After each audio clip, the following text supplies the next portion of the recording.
嗨，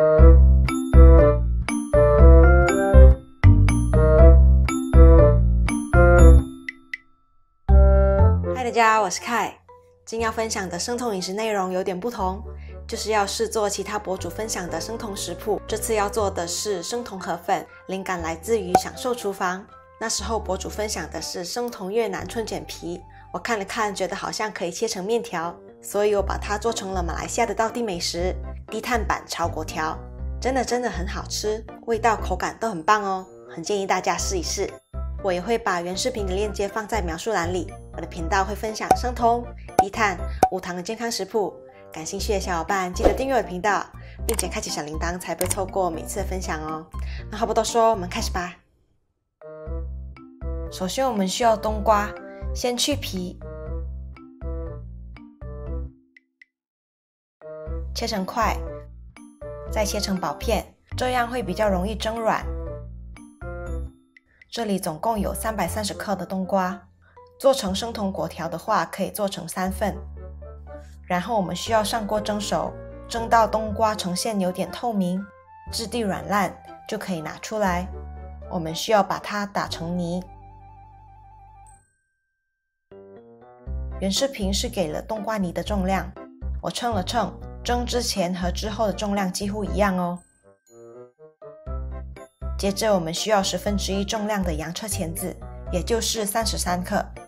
原视频使用了洋车前子壳粉，但是我懒得打磨成粉，还是可以做出来哦，口感很软糯。接着把它搅拌均匀，搅拌后会是这个质地。我们需要上锅用小火加热5分钟，以我的经验，用微波炉加热也是可以的。这是面团加热后的质地，我们需要放凉。其实闻到洋车前子的味道，我本来以为会翻车的，但是我这次做的生酮炒粿条有加入很多不同食材和调味，成品完全吃不出来洋车前子的味道哦。在晾凉的期间，我们可以来准备其他配料。这里是准备1份炒粿条的分量哦。我们需要韭菜2到3根，切成段；豆芽差不多20克，记得都要先洗干净哦。2到3颗蒜头，切碎； 1颗鸡蛋，可以的话用鸭蛋羹到底哦。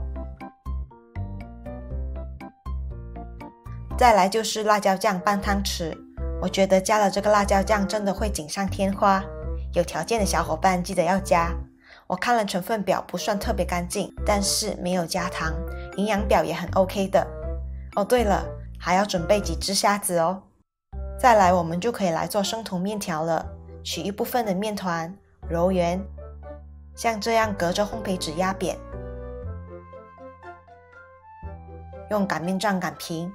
如果大家要做成春卷皮，记得把它擀圆，因为我要做成面条就比较随意。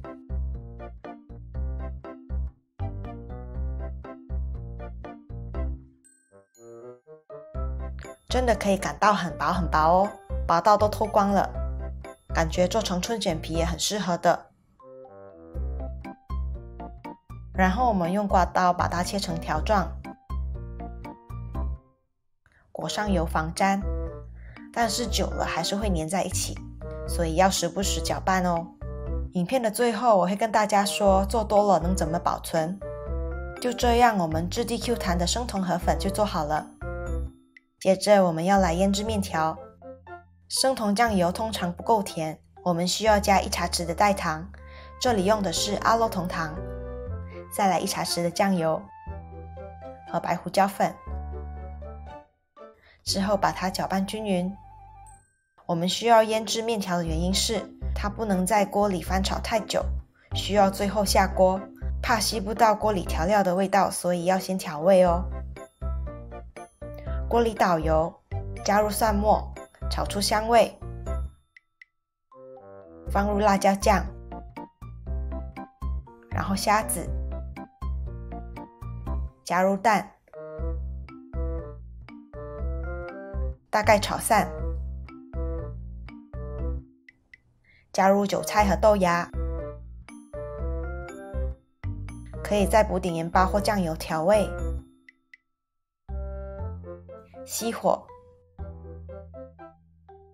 搅散生酮河粉加进去。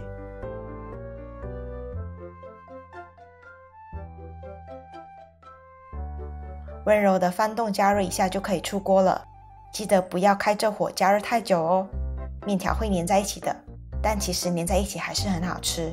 这个生酮河粉的口感和某一面的比起来完全不一样，腌制过的低碳面条超级入味， QQ 弹弹的，和人间果条一模一样。刚刚多做的生酮河粉可以像这样平铺在烘焙纸上，用另一张烘焙纸盖上去，然后折叠起来放密封袋里，冷藏起来1个礼拜内用完。如果你喜欢这次的分享，记得为这影片点个赞。那我们过几天见咯，拜拜。